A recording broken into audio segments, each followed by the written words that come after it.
Mark Zuckerberg, a journalist was asking him a question about the news feed. And the journalist was asking him, why is this so important? And Zuckerberg said, a squirrel dying in your front yard may be more relevant to your interests right now than people dying in Africa. And I want to talk about what a web based on that idea of relevance might look like. So when I was growing up in a really rural area in Maine, the internet meant something very different to me. It meant a connection to the world. It meant something that would connect us all together. And I was sure that it was going to be great for democracy and for our society. But there's this kind of shift in how information is flowing online. And it's invisible. And if we don't pay attention to it, it could be a real problem. So I first noticed this in a place I spend a lot of time, my Facebook page.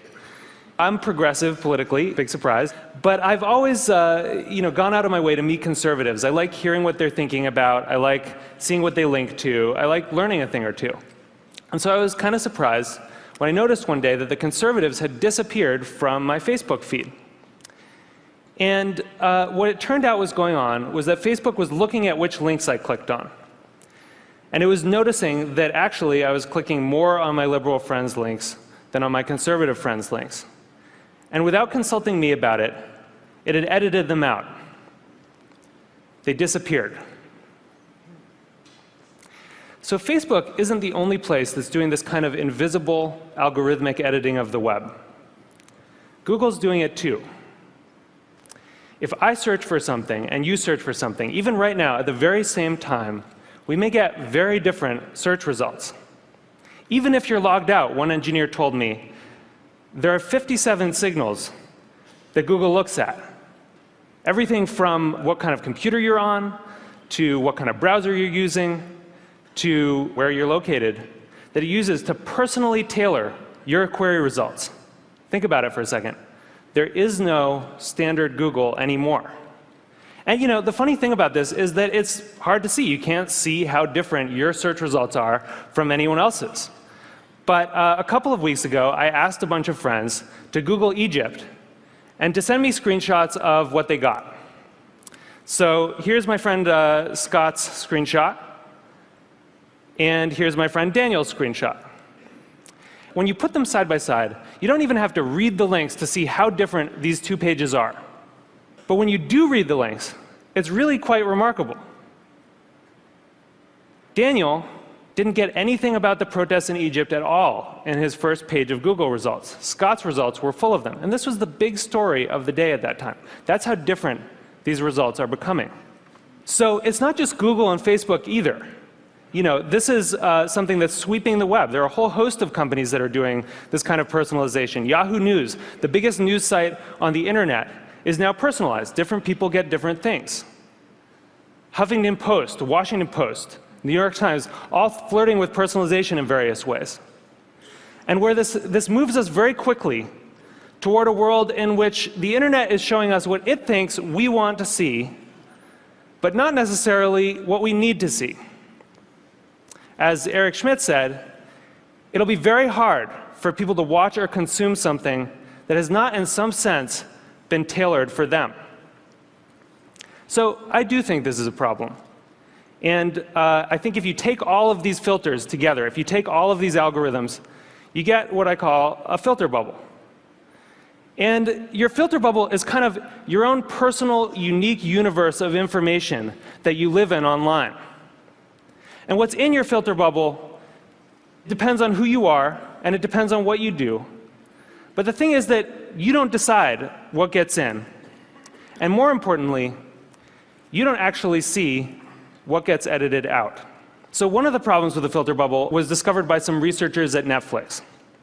And they were looking at the Netflix queues, and they noticed something kind of funny that a lot of us probably have noticed, which is there are some movies that just sort of zip right up and out to our houses. They enter the queue, they just zip right out.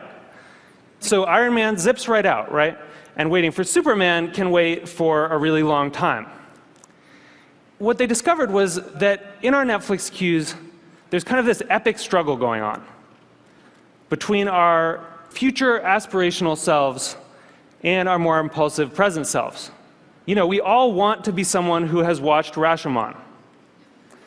But right now, we want to watch Ace Ventura for the 4th time. So the best editing gives us a bit of both. It gives us a little bit of Justin Bieber and a little bit of Afghanistan. It gives us some information vegetables. It gives us some information dessert. And the challenge with these kind of algorithmic filters, these personalized filters, is that because they're mainly looking at what you click on first, you know, it can throw off that balance. And instead of a balanced information diet, you can end up surrounded by information junk food. So what this suggests is actually that we may have the story about the internet wrong. In a broadcast society, you know, this is how the founding mythology goes, right? In a broadcast society, there were these gatekeepers, the editors, and they controlled the flows of information. And along came the internet, and it swept them out of the way, and it allowed all of us to connect together, and it was awesome. But that's not actually what's happening right now. What we're seeing is more of a passing of the torch from human gatekeepers to algorithmic ones.